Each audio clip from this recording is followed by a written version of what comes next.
So much, John. Thanks for that insight about the new institute. I've been asked first to just do a couple housekeeping announcements. First, if you develop questions during the course of the presentation, if you would place them in chat, that would be great. And then toward the end, we can look at those questions and ask them for you. The other option you have, if you'd like to ask a question yourself, which you would be very welcome to do, you can also raise your hand. So use that button on your Zoom components to raise your hand. And then finally, if you could please keep your mic muted during the presentation to prevent reverb and other kinds of distracting noises, that'd be greatly appreciated as well. So good morning and welcome to the Grand Rounds that's sponsored by the Division on Women's Behavioral Health Research of the Department of Psychiatry. I am Karyn, Missouri, and as the director of the division, it's a pleasure to welcome members of the Department of Psychiatry, but colleagues as well from other key departments across the medical school and the university, as well as collaborators from other clinical and research settings. So we're very pleased to have you all with us.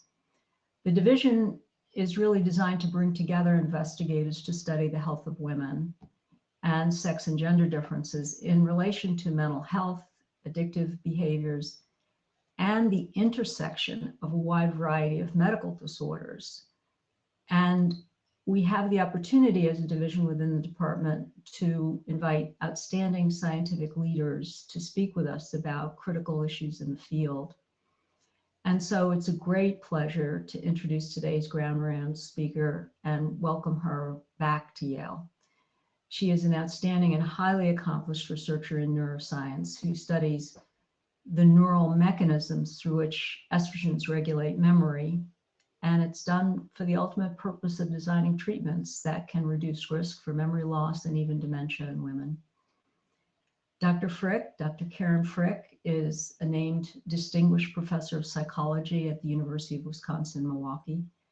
She also has an appointment in the Department of Pharmacology and Toxicology at the Medical School of Wisconsin. Always with an eye toward translating her findings with model systems for human implementation, she also is co-founder and the chief scientific officer of Estrogen Therapeutics, which she helped to found in 2018. And the company focuses on drug discovery. And Karyn will share with us today some published and some newly in-press data on the effects of a novel, highly selective estrogen receptor beta agonist on hot flashes and memory formation in a mouse model of menopause. As I mentioned, we welcome Dr. Frick back to Yale because after receiving her PhD from Johns Hopkins and doing her postgraduate work in the Department of Biological Sciences at Wellesley College, Dr. Frick came to Yale's Department of Psychology. She was promoted to associate professor, and then unfortunately for us, she was recruited away. And she went to the University of Wisconsin, where she built her Neuroendocrinology of Memory lab. And the lab focuses on molecular and cellular mechanisms through which sex steroid hormones like estrogens and progesterones influence memory consolidation and brain function throughout the adult female and male lifespan.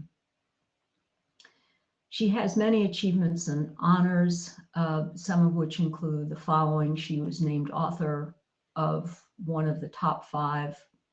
She was the named author of one of the top 5 most cited articles in Hormones and Behavior for a 3-year period. She has recently published in 2020 an outstanding book on estrogens and memory. Having looked at it, it's highly comprehensive. It's a 27-chapter book in which Karyn writes the last chapter, providing her vision for future research on estrogenic regulation of memory. She's been consistently funded throughout her career, including by NIH grants, and I'm very pleased to say by funds from Women's Health Research at Yale from 2005 through 2007, back then to study the effects of hormone therapy on memory and neurobiology in a mouse model. At that time, you may remember estrogen use had gotten quite a bad name in the media rollout of the Women's Health Initiative studies.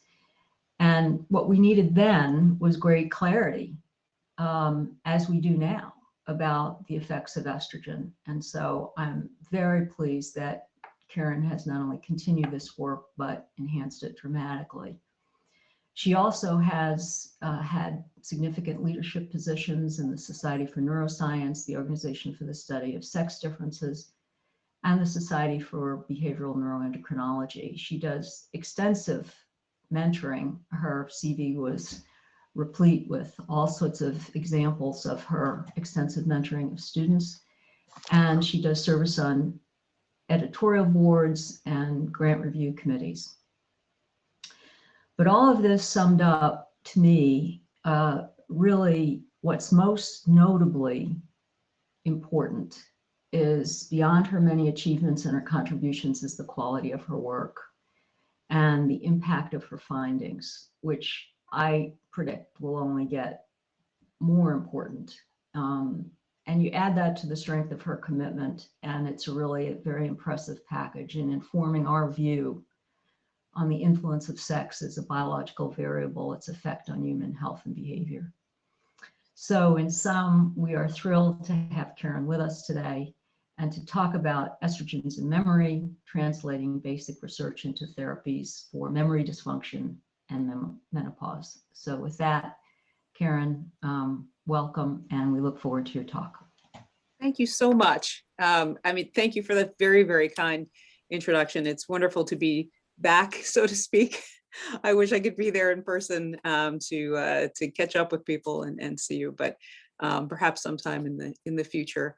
And would like to thank you, of course, for the invitation, but also for Women's Health Research at Yale, Women's Health Research at Yale, for your support for when I was at Yale, doing those early studies in the line of work that I'll be talking about today, but also subsequently, since I've left, Carolyn's been very supportive of our work. So I'm deeply thankful for that. I'm going to start sharing my screen, which hopefully, can you see? It's in the presenter view, so just click right. Yep. Okay. Perfect. There we go. Yeah, you can see that? Yeah. Awesome. Okay.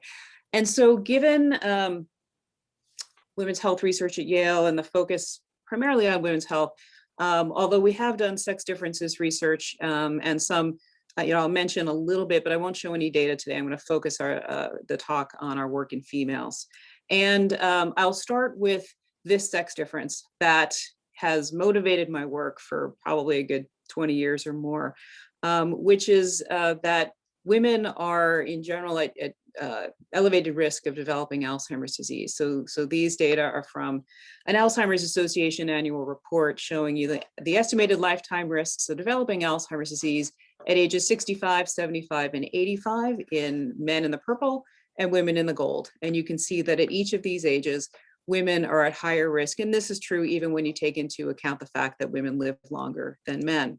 And we think that at least part of this increased risk is due to hormone loss during menopause, which, as I'm sure you're well aware, during the early perimenopausal period, due to aging of the ovaries, we have a precipitous drop of sex steroid hormone production, including estrogens. So women from the 50s and beyond have very low levels of these hormones. And this is important, we think, for the brain, because it turns out that neurons in brain regions like the hippocampus and the prefrontal cortex come to depend on estrogens as trophic factors to help keep those neurons functioning properly, and as we'll see, to help modulate memory function. And so we think that the age-related loss of these hormones renders those neurons more vulnerable to the detrimental effects of aging and Alzheimer's disease against, a backdrop of aging in the brain. And so this would seem to be a relatively simple problem to solve, that if the loss of hormones at middle age increases a woman's risk of age-related memory decline and dementia, that we can simply replace those hormones and reduce that risk. But as Carolyn alluded to, hormone therapy has gotten a bad rap in the last 15, 20 years, in part because of reported side effects. So whereas there are beneficial effects of estrogens on things like bone health and cholesterol, and certainly in the case of reducing menopausal symptoms like hot flashes, there are also small but reported effects on things like breast cancer, uterine cancer, and heart disease. Although I'm certainly aware that the nature of those risks are controversial. But so what, the Women's Health Initiative was published in 2002, and I started at Yale in 2000. So as a young assistant professor, I thought, this is bad news for a research career studying estrogens and memory, right? Because estrogens are terrible for memory. But it turns out that, far from turning the community off from studying estrogens, I think the Women's Health Initiative revealed how little we know about how estrogens affect biology, including brain function. And so it caused folks like me and others in the field to really try to figure out exactly how estrogens like 17-beta estradiol, which is the most potent of the estrogens, how they act on brain regions like the hippocampus, which you can see in this cartoon here, to form memories. Because we think if we can understand exactly how these hormones are working, then that will help us build better drugs to help provide some of the benefits of estrogens for things like cognitive function without potentially some of those increasing risk of some of those side effects. Oops, boy, the computer is very sensitive today. So the talk will be divided into 3 parts. I'll spend the most of my time in this first neck of the woods in determining how estradiol regulates memory in young female mice. We also do some work in trying to understand then why hormone loss leads to memory dysfunction in models of menopause and Alzheimer's disease. And at the very end, I'll talk about some of the work that Carolyn described earlier, my work with my estrogenics therapeutics colleagues to try to develop novel avenues for treatment in women. So we and most of the field of hormones and cognition have focused largely on the hippocampus, which you can see here in the cartoon of the rodent brain. The hippocampus is chock full of estrogen receptors. So this is an old image showing the relative distribution and abundance of ER alpha and ER beta, which are the 2 canonical intracellular estrogen receptors. They are found throughout the dorsal ventral extent of the hippocampus, as well as in the cortical regions that feed associative information into the hippocampus. There's a third fairly new estrogen receptor called GPER. It's a G protein coupled estrogen receptor that, because it's a G protein, it actually lives in the plasma membrane, but that has also been located throughout the hippocampus, and all 3 of these receptors are in the prefrontal cortex as well. And so this field really started back in the early 90s in Bruce McEwen's lab. Bruce and his colleagues, this is the sort of seminal effects of estradiol on the hippocampus, that it increases dendritic spines on excitatory neurons, the CA1 pyramidal neurons. And Bruce and Catherine Woolley and colleagues found initially that the density of dendritic spines on these excitatory neurons in the hippocampus fluctuated during the course of the estrous cycle, which is about 4 to 5 days in rodents. And during the proestrous phase of the cycle, which is when estrogen levels are at their highest, you see a lot more of these spines than during the diestrous and estrous phases when estrogen levels are low. And it's about a 30% difference. You can see that quantified down here. Where again, there's about a 30% drop in spine density in estrus versus proestrus. And this is important because we think that these spines are the points at which neurons are making connections, synaptic connections with other neurons. And so the thinking is that the more spines, the more synapses, the better the memory, enhanced synaptic plasticity. And we can see that in animals, this rats or mice, if you overactimize them and then add back estradiol, you can see an increase in dendritic spines as well as synapses. And it turns out that the hippocampus is really exquisitely sensitive to estrogen levels. And so estrogens, particularly estradiol, do a lot of things in the hippocampus. I'll talk today about its effects on some aspects of cell signaling, but it also very rapidly regulates various epigenetic processes, including histone acetylation and DNA methylation, influences gene transcription, enhances neurogenesis and various forms of synaptic plasticity, including LTP, long-term potentiation. And as we'll see, it also enhances hippocampal memory. Now, in aging, of course, as I mentioned earlier, the age-related loss of estrogens may exacerbate the effects of aging on memory in females. And the work that I'll be showing you today is largely from C57 Black 6 mice, except for an Alzheimer's mouse model I'll talk about later. And in this strain of mouse, we and others have found that the onset of memory decline in females coincides with the loss of hormone cycling in middle age. So it's very similar to what we see in women. And we and others have found that if you treat animals, middle-aged or aged females with estradiol, you can improve memory in various behavioral tasks. Now, I put this image here to remind me to tell you that with the exception of some data I'll show you later in the talk, all of the treatments that we administer are given directly into the brain, directly into the dorsal hippocampus, the dorsal third ventricle, or medial prefrontal cortex. And so all of our animals are chronically cannulated like this so that we can deliver drugs directly to the brain regions of interest. Now, there are a lot of different ways in which we can measure learning and memory in these animals. And I'd say in the last 10, 15 years, we've largely been using these object-based tasks that I started using when I was at Yale that use just common household objects that we can find locally. And the animals, and those objects are placed in a big white box, an arena that the animals are habituated to before what we call training, where we simply place two identical objects near the corners of the box. And the animals are required to stay in the box until they've accumulated 30 seconds exploring those two objects.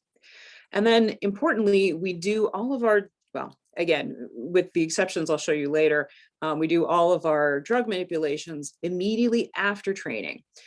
So these post-training infusions allow us to tie biochemical changes in the brain to memory consolidation, because we know that consolidation happens within this task within about an hour after training. And so we do these post-training drug infusions.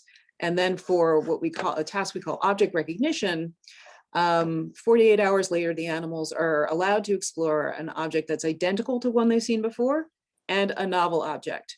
The theory here being because mice like novelty, they live a pretty boring life sitting in a cage, and when they're presented with new things, they'll explore the novel, they'll explore novelty more than something that's familiar to them. And so if the animals spend more time than chance exploring a novel object like this little pink stapler, than the stamper that they've seen in training, then that tells us that they remember what the objects are. They remember, oh, I've seen this stamper before, it's boring. Ooh, pink stapler, very interesting. Let's explore that. In terms of, so we can use the same setup to look at a different kind of memory, spatial memory, in a task we call object placement, where habituation and training is the same. Again, the animals are presented with two identical objects. Again, we do post-training treatments. The delay is a little bit shorter, but during testing, the key difference here is that we take one of the familiar objects and move it to a new location in the box. So no new objects, just familiar object, new location. And here, this, again, because the animals have not seen an object in this location, they should spend more time exploring the familiar object in the new location. So this task allows us to test the animals' knowledge of what the objects are. And so we can get two, routinely test these two kinds of hippocampal dependent memory in our animals. And this is an example of the kinds of effects that we see, and I'll explain the, orient you to the graphs, because you'll see a lot of graphs that look like this. So these are our object recognition tasks. The animals have, again, 30 seconds is the maximum amount of time they can spend with either object. So 15 seconds is chance. That means the animals are spending the same amount of time with the two objects. As you see, our vehicle-treated animals are performing at chance. On the other hand, animals that receive a bilateral infusion of estradiol into the dorsal hippocampus spend significantly more time with the novel object or with the moved object in the object placement task than they do the familiar or unmoved objects. And we have now seen this effect over and over again in probably a good 15 years that we've been doing this. And so what we use this effect as a behavioral probe to try to understand how estradiol enhances memory. So what are the changes in the brain that causes this behavioral effect? And there are a number of different ways in which estradiol can do this, some of which fall under what we call classical effects of hormones. So estradiol is, as are all the sex steroid hormones, they're synthesized from cholesterol. So they're lipids, and they very easily move through lipid bilayer membranes, and they bind to ER alpha and ER beta inside the cell. And then under this classical mechanism, this hormone receptor complex binds to an estrogen response element on the DNA, leading to gene transcription. And that may mediate some of the effects of estradiol on memory, but we know that estradiol has very rapid effects that happen within just minutes. And so we think that those are happening via non-classical effects of estradiol on cell signaling and epigenetics and gene transcription and local protein translation that are happening at or in the membrane. And so this is our current model of these are all of the receptors in purple and blue, the cell signaling mechanisms in green, the genetic and epigenetic factors in orange, that we have so far determined are necessary for estradiol to enhance memory. And I'm not going to go into all of the aspects of this model in any detail today because there's just simply not enough time.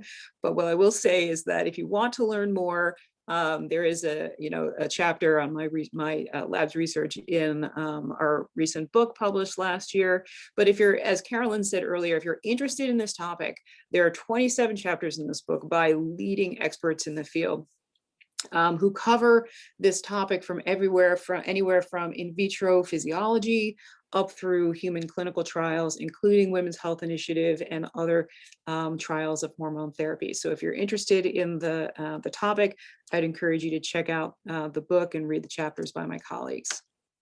I'm going to focus on my own work today in the center of this model on a kinase called ERK, extracellular signal regulating kinase, which when I was back when I was at Yale, many studies were coming out that were showing that activation of ERK in various brain regions, the hippocampus, amygdala, and so on, was necessary for long-term memory in rodents, irrespective of estrogens. Just in males, ERK phosphorylation was necessary for memory. But there was also an endocrinology literature in vitro showing that estradiol could very rapidly increase ERK phosphorylation. So we put those two together. We thought if ERK is necessary for memory and estradiol increases ERK phosphorylation, then perhaps ERK phosphorylation is necessary for estradiol to enhance memory. And so we started a series of studies. I'm showing you the data from the follow-up study, where we showed that if we could block ERK phosphorylation by using an inhibitor of this enzyme, MEK, or MAP kinase. The inhibitor is called UO126, that it could block the effects of estradiol on ERK phosphorylation and memory. So first, let me just say that if we infuse estradiol into the dorsal hippocampus or the dorsal third ventricle, it selectively increases phosphorylation of the P42 isoform of ERK within 5 minutes. And that is blocked by this inhibitor of ERK phosphorylation. We've seen this in young animals and in middle-aged animals. These data are from middle-aged animals. And this inhibitor also prevented estradiol from enhancing memory at both of these age groups. So this was very exciting because this was the first time that anybody had shown that rapid activation of one of these cell signaling pathways was critical for estradiol to regulate memory. And so, we did a number of studies showing that numerous upstream kinases were important. We started, once I moved to UWM, we also tried to figure out which estrogen receptors were mediating this effect. We showed that ER alpha and ER beta could not only increase ERK phosphorylation, but also enhance memory. But interestingly, that they did so at the membrane in association with metabotropic glutamate receptors, particularly mGluR1A. So with some inhibitor studies and some co-IPs, we showed that in fact, these guys are acting with mGluRs at the membrane. In terms of GPER, as another estrogen receptor. That's an interesting story that I don't unfortunately have a lot of time to go into today. I won't show you any data. I'll just kind of summarize the story here. If we activate GPER with an agonist, it enhances memory, but it doesn't do so using the same signaling pathways. So ERK isn't involved at all, but this other MAP kinase, JUNK, or C-Jun N-terminal kinase, is involved. And JUNK then phosphorylates cofilin, which leads to actin polymerization, which leads to an increase in spines. So here are our lovely spines from this study. And that leads to enhanced memory, because in fact, if we block actin polymerization pharmacologically, we prevent GPER activation from increasing spines and enhancing memory.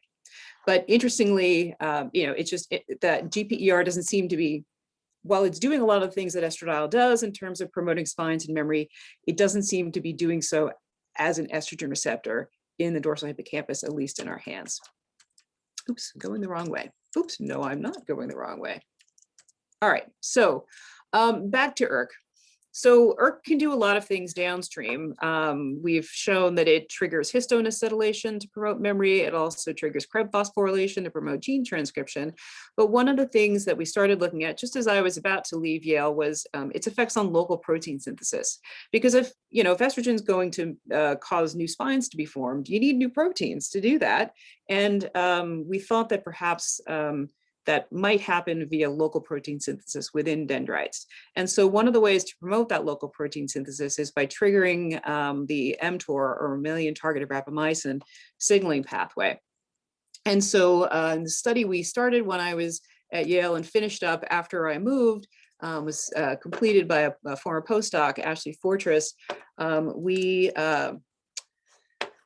infuse animals with estradiol, or we infuse them with estradiol and either vehicle or a number of different inhibitors of ERK phosphorylation, PI3 kinase phosphorylation, and importantly, mTOR activation using the inhibitor rapamycin. And all three of these inhibitors prevented estradiol from increasing ERK phosphorylation, but importantly, they also prevented estradiol from enhancing memory, suggesting to us that in fact, this local protein synthesis was probably what was important, and probably because it was influencing spines. But at the time, we didn't have a way to measure spinogenesis. But then a few years later, we had the opportunity to measure spine density. And so we were able to ask the question about whether dorsal hippocampal activation of ERK or mTOR was necessary for estradiol to regulate dendritic spine density.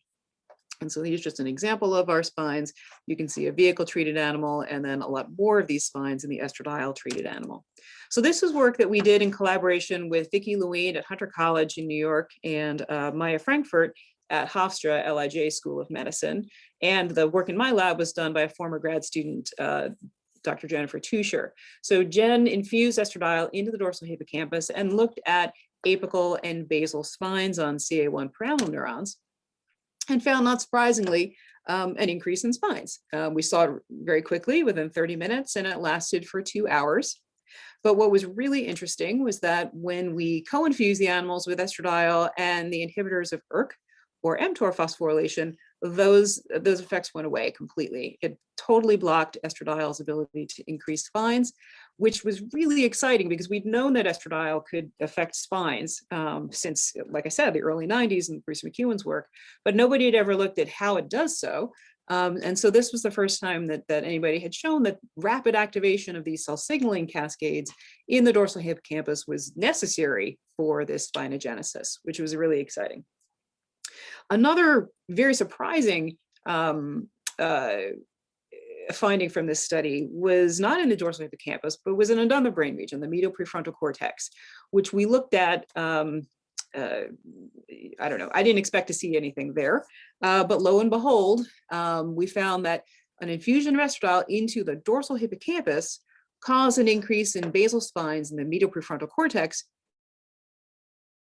2 hours later. And, again, I did not expect this because our infusions were restricted to the hippocampus. But, we often lose sight of the fact that brain regions don't exist on an island. They are interconnected into circuits. And so it makes sense that changing the activity in one of these brain regions would alter activity in another brain region. And so we saw this effect on spines, but it also turns out that blocking ERK and mTOR activity in the dorsal hippocampus prevented estradiol from increasing spines in the medial prefrontal cortex. So again, just another example of how, potentially these two brain regions are interacting with each other, and that, regulating cell signaling in dorsal hippocampus was affecting dendritic spinogenesis in the medial prefrontal cortex. And so that was very exciting and caused us to wonder whether, in fact, both brain regions needed to be active at the same time in order for that estradiol in the hippocampus to facilitate memory. Or maybe, the prefrontal cortex activation could have just been something that happens, but is just not important for the memory enhancing effects of estradiol. So Jen decided to take this on for her dissertation, and she did a series of studies that started at ground zero, because we really knew very little about the role of the prefrontal cortex in performance of these tasks. And so we first had to establish a role for this brain region in object and spatial memory consolidation in these animals. So she did that in two different ways. First, she did a gain of function study where she tried to enhance, augment the function of prefrontal cortex to see if that could enhance memory in the two tasks. And she did that with estradiol, not surprisingly. And then we wanted to see, she did a loss of function experiment. So she wanted to know whether inactivation of the medial prefrontal cortex could impair memory formation in those two tasks. And then with those under her belt, she could then look at the interaction between those two. And the way we decided to do that was to determine whether inactivation of the medial prefrontal cortex could prevent estradiol infused into the hippocampus from enhancing memory in these two tasks. So what if you do? What if you take one of the brain regions offline? Can you still enhance memory in the one that's left intact?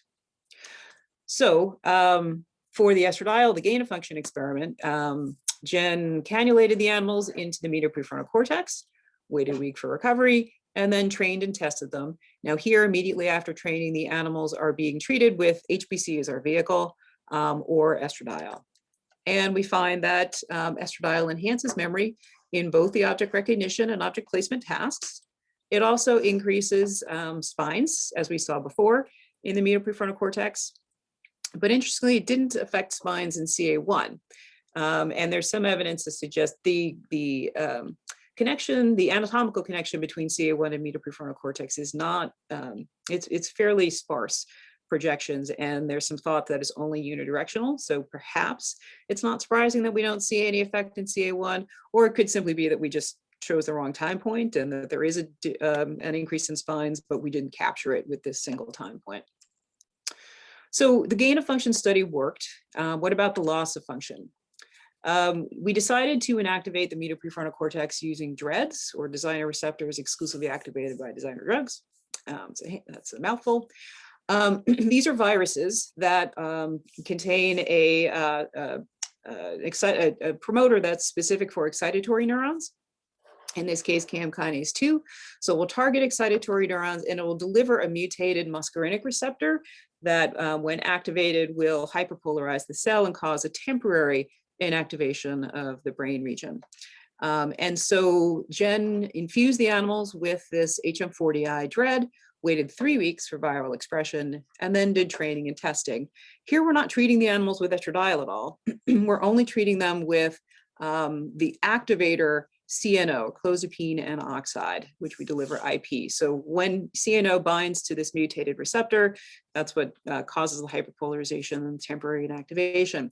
It's important to note that we're using doses of CNO, or a dose of CNO in our studies. Well, here we're using a dose that does impair memory. In the next study that I'll tell you about, we're using a dose of CNO that does not impair memory on its own. This is an example of our expression of the HM40I virus, as well as our GFP control virus. And so two things to note here. Number one, our delays between training and testing are shorter than they are for other experiments you've seen before, because here we want our vehicle animals to show evidence of memory. Our control animals. This control group is an amalgam of mice who received this EGFP control virus, as well as animals that had a sham surgery where we just infused saline into the brain to make sure that, there was nothing, the GFP virus wasn't doing anything on its own. So this is a combo control group. And in both tasks, this control group remembers the novel and the moved objects, or remembers the training objects, if you will. But the animals receiving the HM40I virus do not, suggesting that, in fact, the medial prefrontal cortex is important for mediating memory in these two tasks. Okay, so knowing that the medial prefrontal cortex and manipulations of the prefrontal cortex influence memory in these tasks, we could then look at the interaction between the medial prefrontal cortex and the dorsal hippocampus. And so Jen did that by doing a surgery where she implanted mice into the dorsal hippocampus with cannula. She infused them into the prefrontal cortex with virus and overectomized them, waited 3 weeks, and then did our object training. So now after training, animals are receiving 2 treatments. Number one, they're getting a vehicle or CNO. Again, this is a dose of CNO that on its own has no effect on memory. They're getting that injected peripherally, and then getting a dorsal hippocampal infusion of vehicle or estradiol. And these are kind of busy. I'll walk you through them. So on the left-hand side, you see object recognition. On the right-hand side, object placement. All of the bars on the left, so the white and the gray bars, those are all the control groups. So these are sham, GFP, and HM40I groups that are infused with the HPC vehicle. So we wouldn't expect any of those groups to show enhanced memory because they're not getting estradiol. On the other hand, all the purple groups are estradiol treated groups.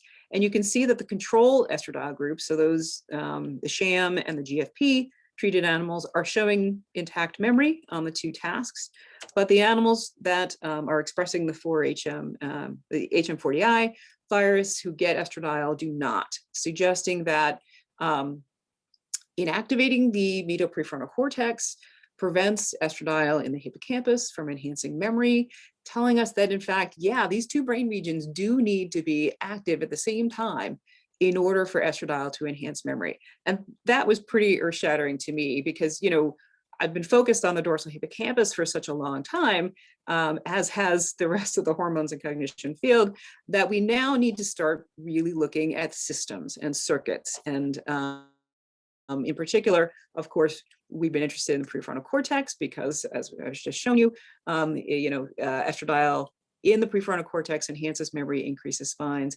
and manipulations of ERK and mTOR, at least in dorsal hippocampus, influences what's going on in prefrontal. Now, I also mentioned that there's a relatively scant connection, direct connection between these 2 brain regions. And so in the neurobiology of learning and memory field, there's a thought that there probably are other intermediate brain regions that may be regulating the communication between these 2.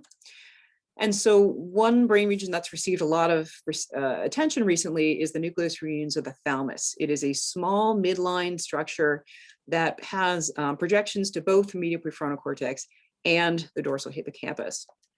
And so one of my current grad students, Miranda Schwab, has been using a different dread, a kappa opioid a receptor dread, to inactivate the entire nucleus reunions, either 10 minutes before training or immediately after training.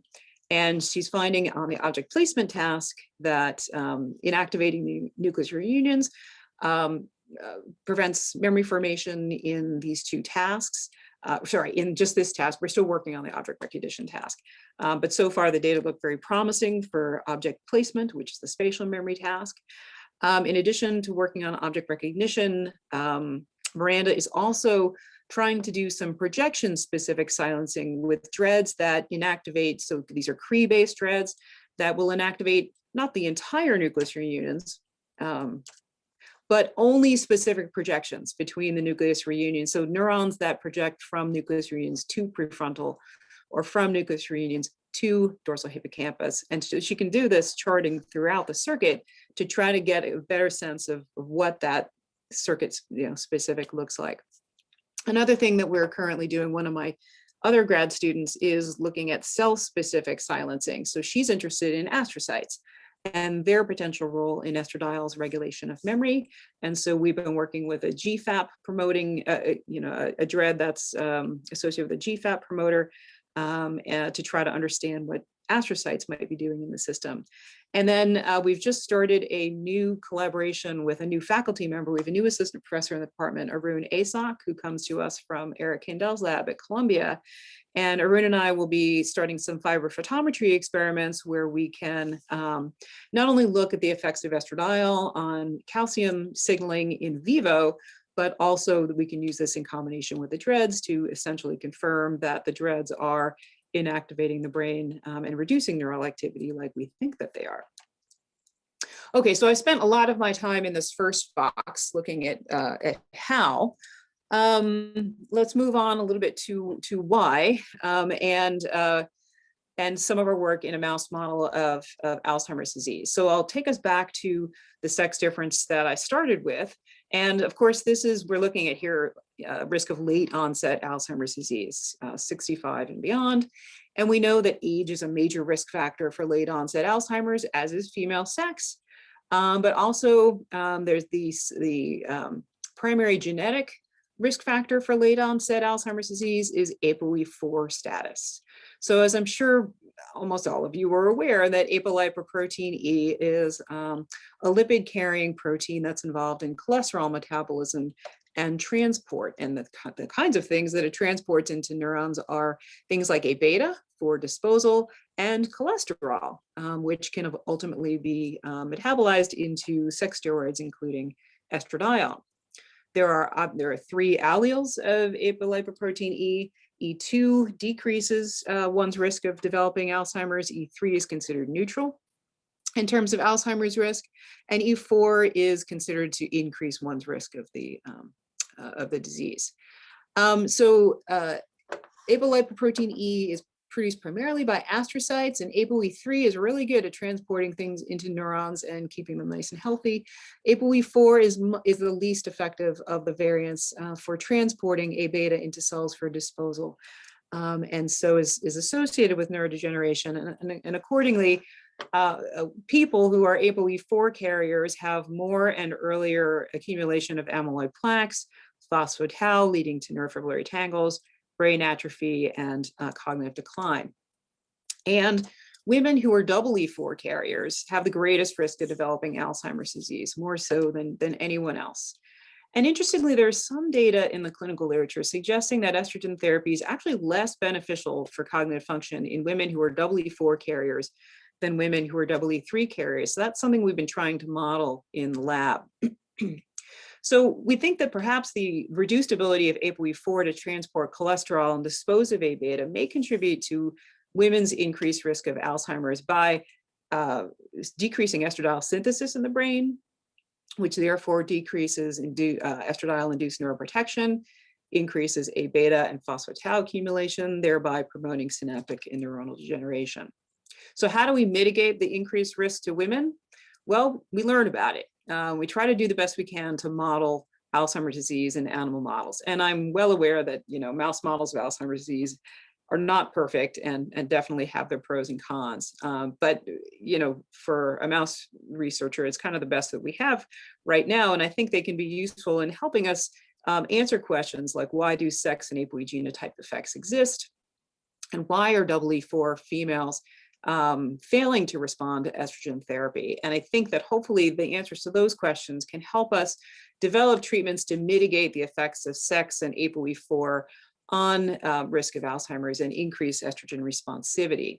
So we've been working with a mouse model from my colleague and collaborator, Mary Jo Ledoux at the University of Illinois at Chicago. And Mary Jo's mice have a 5X FAD background. So they have 3 APP mutations and 2 presenilin 1 mutations, and they express human E2, E3, or E4. The E4 EFAD animals have impaired spatial memory, accelerated A beta accumulation, and as you can see here, they have more A beta 42 and more oligomeric A beta in the cortex and hippocampus. And we can see these changes by 4 months, but they're particularly striking by 6 months, which is the age at which we've been working with them. And MJ has some data showing that the pathological changes for the AD pathology in these animals are greater in the E4 females than in E4 males or E3s of either sex. So it recapitulates some of the sex differences in humans. So in some of our work, we've compared male and female E3 and E4 animals on the object recognition and object placement tasks, and found that actually E4 mice of both sexes are terrible at the task. They can't learn either. Surprisingly, E3 females were also impaired in both tasks. Really the only group that learned anything were male E3s. They did quite well in object recognition, a little less well in object placement, but still showed intact memory.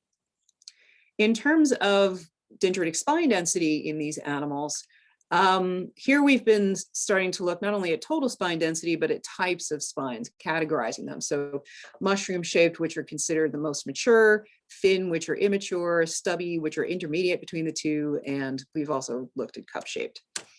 And we find in, I'm just showing you data from CA1 because the prefrontal cortex data look identical to this. But we see a significant reduction in spine density in both male and female E4 animals. That's driven by reductions in mushroom spines and stubby spines. So reduction in these more mature spines in these ApoE4 animals. We've also done some Western blotting to look at protein levels. And here we looked at the presynaptic vesicle protein synaptophysin and the postsynaptic membrane protein PSD95, and shown the exact same thing as we saw for spines, that there's a reduction in the E4 males and females in both of these synaptic proteins. We did see some interesting sex differences in some other proteins. So if we look at glial fibrillary acidic protein, which is an astrocytic protein, we do see higher levels in E4 females, suggesting perhaps increased astrogliosis, maybe indicative of increased inflammation. We also see a decrease in phosphocreb levels in E4 females, suggesting potentially decreased gene transcription in E4 females. Interestingly, for estrogen receptors, we've only blotted for ER alpha so far. We haven't yet done ER beta, but we're seeing this interesting effect where E4 animals have higher levels of ER alpha. And actually the E3 males who have the best memory actually have the lowest levels of ER alpha, which is very interesting. Oops, forgot about that. And then in a subsequent study, we took females and treated them with estradiol to see if, how responsive they would be. In this particular study, we're not only looking at females who are EE3 carriers and EE4s, but we have females who have one copy of each, one E3, one E4. And we find that for both the tasks, well, here again, we're using shorter delays because our vehicle treated animals just don't remember even at this short delay between training and testing. But you see that animals in the E3 and the E3-4 groups who receive an infusion of estradiol, this is a dorsal hippocampal infusion of estradiol, again, an acute post-training treatment in these 6-month-old animals, see enhanced memory in both of these tasks, but animals who have 2 copies of E4 don't. And we see that same effect mirrored in the spine density data. So we are still counting prefrontal cortex, so I don't have those data to show you, but at least in terms of CA1, we see that estradiol can increase spine density in the E3 animals, whether they have 1 or 2 copies of E3, but in the EE4s, again, no statistically significant responsiveness here. So we're currently also doing some Western blots in the brains of these animals. So hopefully, we've been able to recapitulate this finding from the clinical literature that EE4 females are non-responsive to estradiol. And so hopefully some of our analyses will help try to figure out why. Why is that? Why do they become non-responsive? Okay, and so in the last couple of data slides, I'll just tell you a little bit about how we're using some of this information to try to develop novel avenues for treatment. So I've been collaborating for about 6 years with Dr. Dan Sem at Concordia University, Wisconsin, and Bill Donaldson at Marquette University here in Milwaukee to develop selective estrogen receptor beta agonists. We have, Bill is a synthetic chemist, and so he's synthesized a huge library of these compounds. And we're interested in ER beta because many of the negative effects that have been reported of estrogen therapy, particularly on cell proliferation, cancer cell proliferation, are mediated by ER alpha, not ER beta. And so, but ER beta is associated with many positive effects of estrogens. And so what we're trying to do here by developing selective compounds is to try to recapitulate the beneficial effects of estrogens on things like cognition without some of the side effects associated with ER alpha activation. And so our current lead compound that we call EGX358 is 750-fold more selective for ER beta than ER alpha, which is 20 times more selective than what's currently out there. And oops, you see here in red, this is the compound. It's very simple. It's overlaid onto estradiol. So it's based on the structure of estradiol, but it's sort of a scaled back version of estradiol. And a few years ago now, a former grad student of mine, Dr. Jae-Kyun Kim, did a series of studies where he administered multiple doses of EGX358 in three different routes of administration. So here he's comparing multiple doses to DPN, which is a commercially available ER beta agonist that's about 70-fold selective for ER beta. It's something it's used extensively in preclinical studies. So Jae-Kyun infused these mice into the dorsal hippocampus with EGX. He injected them IP, and he did oral gavage. And again, this is all acute treatments done immediately post-training. And via all three of these routes of administration, we see memory-enhancing effects on not only the object recognition task, but also the object placement task. I'm just showing you one of them here because, again, the results are identical for both. So in a subsequent study, so, we've been interested in, acute is nice, but for women, you would want long-term treatments because women would be taking treatments for extended periods of time. So we have started doing long-term oral administration of this compound, not only for purposes of looking at memory, but also hot flashes, which of course is can be a major problem for some women going through menopause. And so we've been using a hot flash model. It's a drug-induced hot flash model where we're using the neurokinin 3 receptor agonist Senctide, which causes a very rapid but transient increase in body temperature. And we measure that increase by using infrared imaging of the tail. So mice can't sweat or pant to release heat. They release heat out their tails. And so what you see here is a vehicle-treated animal where their tail is nice and cool, barely visible. And this is an animal treated with Senctide that within, as you'll see, just a few minutes causes a rise in body temperature and an increase in heat dissipation out the tail. Whoops. And so my current grad student, Aaron Fleischer, did this study just as the world was shutting down and we closed, the university closed the labs for COVID. He was able to squeeze this study in where he, among other things, injected animals. Here you can see with vehicle, and there's a little bit of an increase in temperature, but it goes rapidly back down to baseline. In contrast, when he injects mice with Senctide, we see this rapid rise within 5 minutes of tail temperature that you see in black. And then animals treated with estradiol, DPN, or our compound, EGX, you saw a reduction here in tail temperature relative to vehicle, suggesting that it can alleviate the magnitude of this hot flash. So we're excited about these data. We've also shown this compound, I should mention, has no effect on cell proliferation, no off-target effects on other nuclear hormone receptors. It also had, in this particular study, no effect on body weight or any off-target effects on depressive or anxiety-like behaviors. So we're currently pursuing the development of this and related compounds. So I'll just end by kind of giving you a sense of where we are in our current work. We're continuing to pursue the effects of estradiol in dorsal hippocampus and prefrontal cortex. So some of the current work looks at the role of the extracellular matrix and protein degradation, particularly ubiquitin and proteasome signaling. We're also trying to identify novel genes that estradiol may be regulating using RNA-seq, and that's, again, another collaboration with Arun Asak. As I mentioned, we're doing the circuitry work, looking at the nucleus reunions and doing some projection-specific silencing, as well as looking at astrocytes.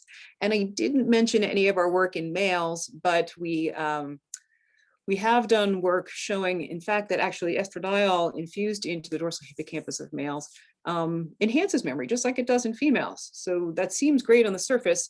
and like, there's no sex differences, but if you look at the molecular mechanisms, it turns out that estradiol is mediating memory in males using different cell signaling mechanisms than females. ERK, which is so important for females, is not important at all in males. And so that's something we're studying, as well as some interactions with androgens. With respect to our Alzheimer's model, we actually have funding from the UW system to test our novel EGX compound in the EFAT model. That was supposed to happen last year, which of course it did not. So, but those mice have been bred and have started to be born. And so in the late spring, early summer, we will finally get started with that project. And then finally, we're continuing to do preclinical testing with EGX. So with that, I will end by acknowledging the very hard work, of my lab. The current and former postdocs in the lab, current and former grad students. It's a great group of people. I've also had some very talented undergrads who then did a gap year in the lab as postbacks. Of course, thank my collaborators, Mary Jo, Bill, Dan, Vicki, and Maya, and then our funding sources. So with that, I will end, and I'm happy to take any questions that you have, and happy to stay, a little bit later to chat with people. And I'll stop sharing. Well, Karyn, thank you so much for that very comprehensive look at the molecular aspects of estrogen, which has been really, really fascinating. Again, we have the opportunity to ask questions via the chat, but I'm also looking to see whether or not there are any hands raised. Oh, I can't. If not, I was going to ask a question or two, but please don't be shy about asking questions. Carolyn, there are a couple hands raised. Oh, good. Okay. Who do we? Avram has his hand raised. Oh, Avram, Dr. Blooming. Yes, hi. Hi. I thank you for a wonderful, exciting, detailed presentation. You're welcome. The only question I have with this meticulous work is the differences that you report in all the mice work really involves a few seconds difference, and that's across everything that you showed. And I have no experience with this. Yeah. How challengeable are those few second observations, even though they're so consistent? Yeah, that's a really good question. It's hard with the task that as it's structured, there's only so many. There's only so much. So many range of values there. It's exceedingly rare for an animal to exclusively prefer one object over the other. So we never see one animal spending 30 seconds with one object and 0 seconds with the other. So your point is definitely well taken, but we have seen similar memory enhancing effects of estradiol in other tasks, like the Morris water maze, where again, if we administer it post-training, the animals will remember overnight the location of a hidden escape platform in the water. And in that case, you can see a greater magnitude of the effect simply because there's a lot more degrees of freedom in which to improve memory in that task. But in other labs, it's very consistent finding to see that estradiol can enhance memory in a variety of other things like the radial arm maze and other kinds of tasks. So in our hands, I totally get that the magnitude of the number of seconds is not that high, but if you look at it in terms of percentage, it's about a 25 to 30% increase in time spent with the moved or the novel objects. So, and the fact that it's been so consistent over the years, and when I moved here, I was very gratified to see that the effect moved with me and that we could still see that in a totally different place with different people, and we've seen it, in different people's hands over the years. So it's been a consistent finding for us. Thank you. Thank you. Thank you, Avram. We also have a question from Dr. Claire Flannery, who's from the Department of OBGYN and also is an endocrinologist. Claire. Hi. Hi. Dr. Frick, thank you very much for a great talk. And I have some corresponding interests with both estradiol and estrone in the endometrium. And I was curious with the EXG358. You mentioned that there was no effect on body weight. Do you know, was there any changes with metabolism in terms of insulin resistance? We haven't yet done that. That's those are part of our plans for we've got a couple of grant proposals that we're working on now, and one of them is actually an SBIR grant to do just that, to look at metabolism and get a better idea of the pharmacokinetics and effects on metabolism. So hopefully in about a year and a half, we'll have a lot more data to be able to answer that question. That's great. I think that the therapeutic advantages of that ER beta agonist would be amazing. So yeah, and certainly the effects on the endometrium would also be great to know because as a target organ. Absolutely, absolutely. Thank you. Yeah. I see there's Emily Sip has her hand raised. Emily, your question. Well, first of all, great talk. Thank you so much for sharing all this with us. I had two questions. One of which may be naive, as in like the answer may be obvious, but you hear a lot in estrogen research about birth control decreasing memory. Is that have you found like your findings connected to that in any way? That's a good question. In my experience, and I haven't done much in the way of work with oral contraceptives myself, I've collaborated with folks. In fact, I see my collaborator here on the call, and he might want to chime in, Robert, lurking there in the dark, to answer this question. But in my read of the oral contraceptive literature is that while you can see some differences in at least women who are taking oral contraceptives compared to women who are naturally cycling, I get the sense that the effects are not that whopping, that it's, even if you look within the menstrual cycle, there's not that much of a fluctuation in cognition across the menstrual cycle. Where I think might be most interesting in terms of the effects of oral contraceptives are in the long term, to get a better sense of how being on oral contraceptives for many years might affect a woman's risk of, dementia, Alzheimer's disease later in life. And the other thing that I think is really interesting about oral contraceptives is that we know very little about is their effect on the developing brain. Because there are a lot of women who will start on contraceptives in their teens because of various medical conditions, but their brains are still developing at that point. And so, we don't really know what the long-term effects of that might be. So I don't know if Robert has anything he wants to chime in to say, but I can say just a couple words. First, good to see you, Robert. Nice to see you too, Karyn. If you look in the book that Karyn showed, there's a chapter in there called Oral Contraceptives and Memory. But yeah, there's not a whole bunch that shows that it does anything detrimental. So I think that's a good thing. Good news, yeah. And the things that are published seem relatively weak and inconsistent. So that's all I'd say. Mm-hmm. Yeah. Oh, great. More incentive to read the book. And then my fast second question was just this may be hard to discern on the rodent scale, but are there distinctions in the type of memory that's affected by estradiol too? Like is like place memory versus like familiarity or something else like different? Right.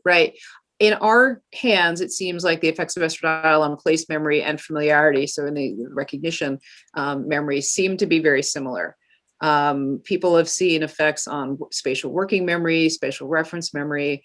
By and large, the kinds of memory that people have looked at have usually been sort of hippocampal, prefrontal dependent types of memory.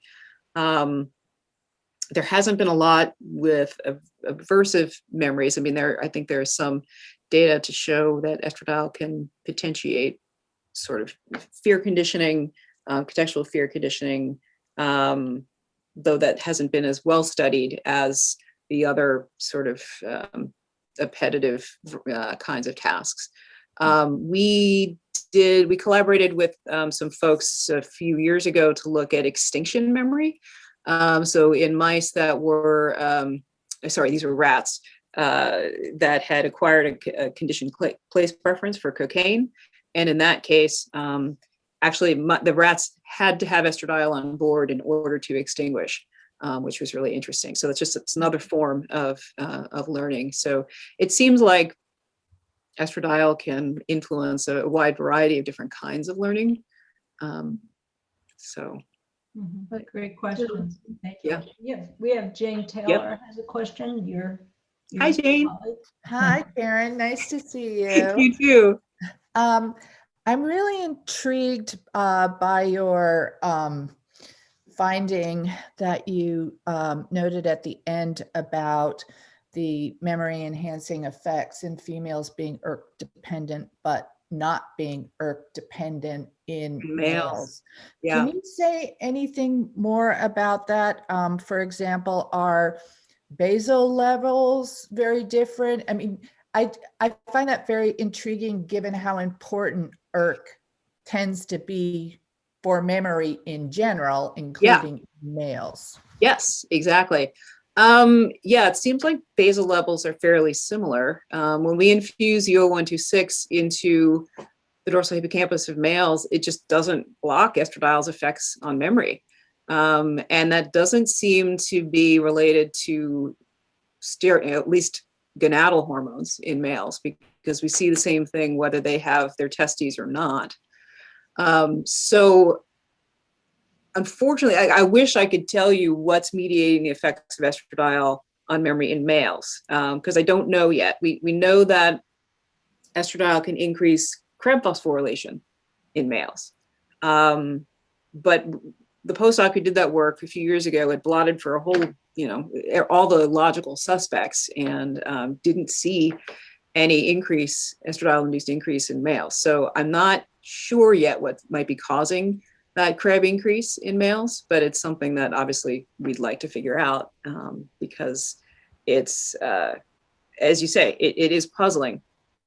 But it's, as sort of a follow-up question to that, as you know, I have been interested in the 4-core genotype mice where you can segregate chromosomal complement from gonadal status, and your results suggest that there are some of these significant sex effects are due to circulating gonadal status.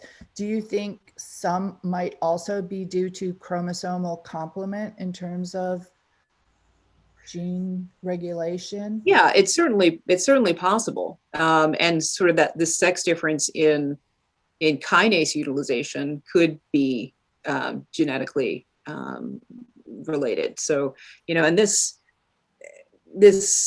sex difference in sort of underlying mechanism is something that Catherine Woolley's now seen a couple of times, where she's looking at glutamate neurotransmission and finding that that there's sex differences in utilization of PKA, and that there are sex differences in estrogen receptor utilization to facilitate both pre and postsynaptically to facilitate glutamate neurotransmission. So it could very well be that there are genetic basis of how males and females are sort of wired to respond to estradiol that leads to when you look at the phenotype, no sex difference. Catherine also sees the same same effects of estradiol on glutamate release, but it's just, again, the underlying mechanism seems to differ. So, but it would be fascinating if it, seems to make sense that it would be genetic basis for why those sex differences are there. So I see Chris, you have. Yeah, Chris Pittenger has a question. Are you looking at somebody? No, I see Chris there with his hand up. Hi, Chris. Chris Pittenger, yeah. Yeah, Karyn, thanks for a great talk, and it's great to have you virtually, at least, back here at Yale briefly. I want to react to something you said just a question or two ago, which is you commented that the fluctuations in memory or in cognition with the normal menstrual cycle are very subtle. Yeah. In humans. And yet you showed us data, which is, going back to Bruce McEwen, about these changes in hippocampal spine density, right, which are remarkable. I mean, yes. They're enormous. And then you put that together with what you've seen with exogenous estrogen and all of these changes you're seeing, where there are these very robust changes. And so there's a disjunction there. Where clearly the estrogen signaling in the estrogen system is capable of doing and having enormous changes, but in fact, in normally cycling women, the changes are small, if any. And I wonder if you could what are your thoughts on that? Yeah, I mean, is this a fundamental challenge to the idea that synaptic spines have anything to do with memory, or does it mean that there's complexity and more things? I'm curious. You've thought about this deeply, and I'm curious what how you resolve that disjunction. Right. I think that's a really good question. I'd say for younger women that these changes in spine density in response to, hormones don't really cause anything new to happen. They sort of facilitate actions that are already, kind of going on. And so I think, so we know that in younger in females of any age, estradiol is being made in the hippocampus. So I didn't talk about any of those data, but estradiol, as well as all the sex steroid hormones, are being made in the hippocampus. And if we block that estradiol synthesis, animals can't learn in these tasks. And so what I think is going on, given the rapid nature of estradiol's effects on spines and cell signaling, is that a learning event causes synthesis of estradiol in the hippocampus, which then helps to consolidate the memory, whether that's structurally with building new spines or whether that's, with the molecular changes. So perhaps having higher levels of estradiol could make some memories stick a little bit longer. It's not that, if we look at our vehicle-treated animals, it's not that they can't learn the tasks, it's just that estradiol makes the memory last longer. And so there may be some things in younger women that higher levels of estrogens in the cycle, so more spines, are helping to make memories stick for longer periods of time and help facilitate that consolidation. But you're talking about a younger system where everything's functioning normally. So whether that really makes much of a difference in terms of overall cognitive function, maybe not. I mean, we may remember a couple of facts, names, and so on a little bit better because of that. But I think, the major change is when the system is compromised, and that's when we get into aging. Then at that point, levels can really make a difference because, you're against the backdrop of degeneration and aging. And at that point, it really becomes much more important what levels look like.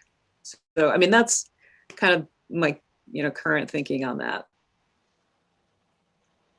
Thanks. Sure.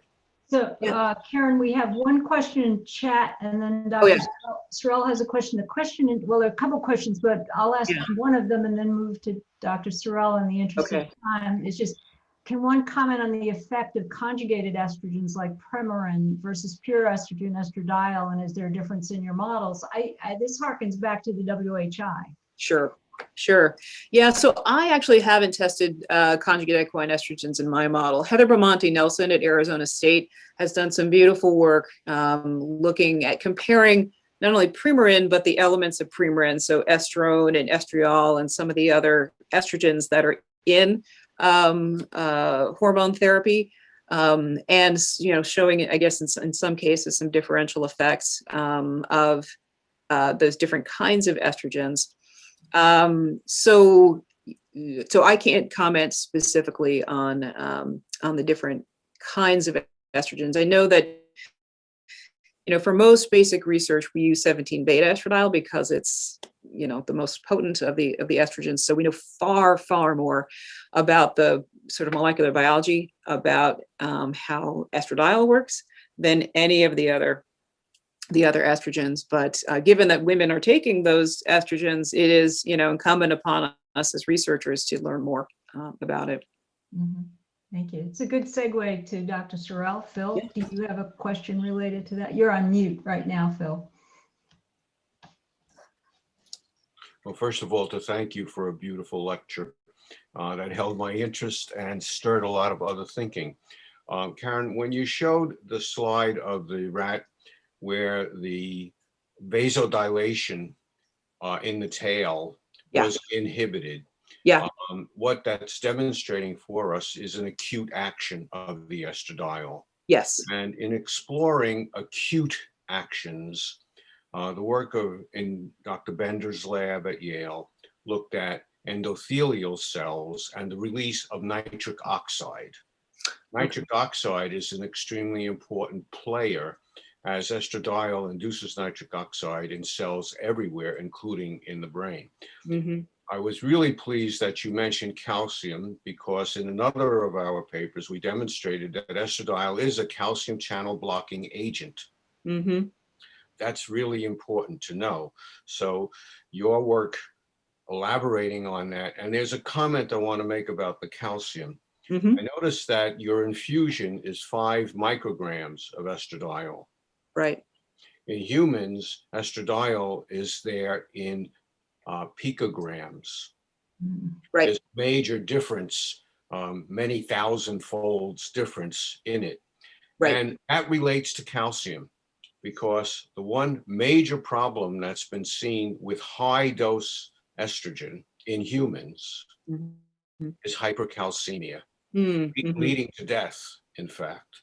Okay. So although very high doses of estrogen, conjugated estrogens, were demonstrated to kill breast cancer cells, they also led to hypercalcemia. So the calcium story is a really important part of the story. So there's one action on nitric oxide, there's another action on calcium, and then the third has to do with catecholamine release. And this gets us a little closer to psychiatry, because it gets us to mood disorders. Yes, yes. What Cow and Pfaff originally demonstrated early on was the rats could learn to run a maze, but if you took their ovaries out, they lost the memory for how to run a maze. They went into a corner and appeared to be severely depressed, or you might say agoraphobic. So in fact, there's another path that would be interesting, because commenting on all your studies and its relationship to depression and the clinical disorders we see in psychiatry, I think could be a very important connection. Well, absolutely. So to your point about calcium, thank you for making that, because, you know, like I said, we are just starting those studies right now. And so based on what you're saying, it would be incumbent upon us to look at levels of, you know, look at the effects on calcium signaling of different doses of estradiol.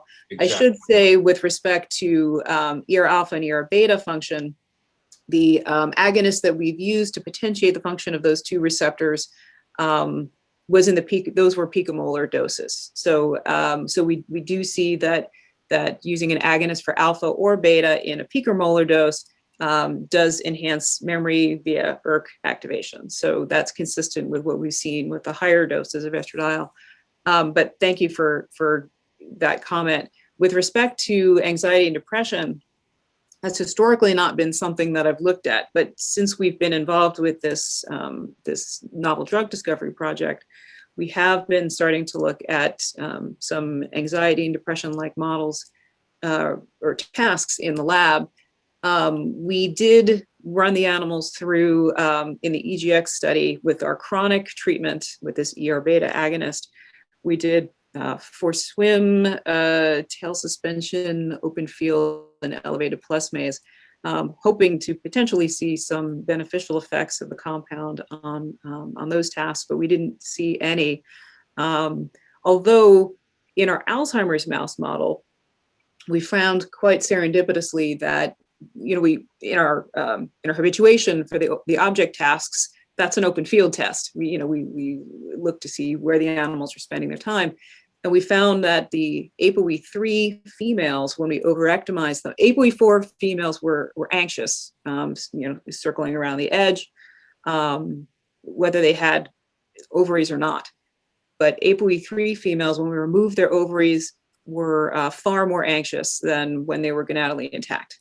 So, that is a very interesting finding, linking sort of ApoE genotype to this anxiety-like phenotype. And so that's encouraging us to, of course, do more of that kind of work. So hopefully we'll have, more information in the near future.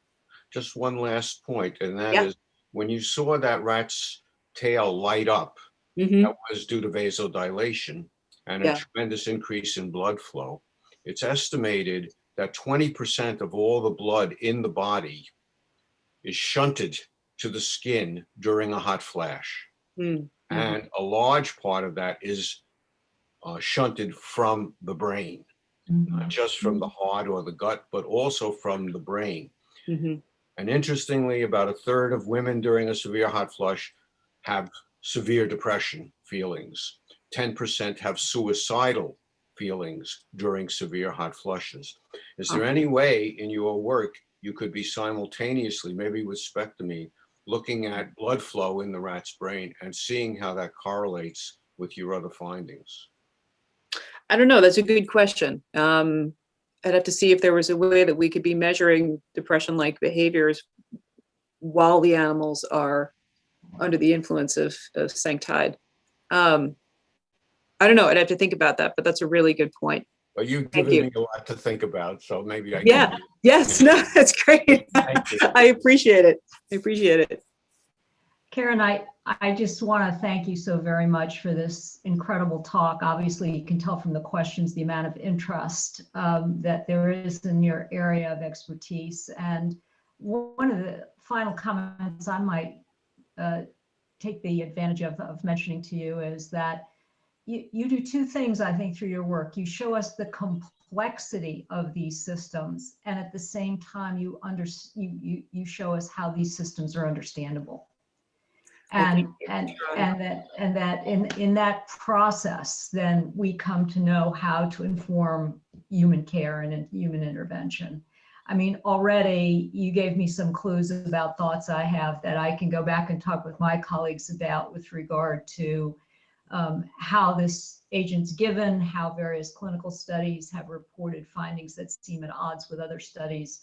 And it may very well be because we're not taking into account the complexity of the way in which estrogen can interact, given your genetic complement, given whether you have APOE4, whether you're double loaded for APO4, et cetera, et cetera. So this work, as people have said, is elegant, thoughtful, and we thank you very, very much for. Well, thank you. I very much appreciate everyone's attention on a Friday morning, and thank you for the questions.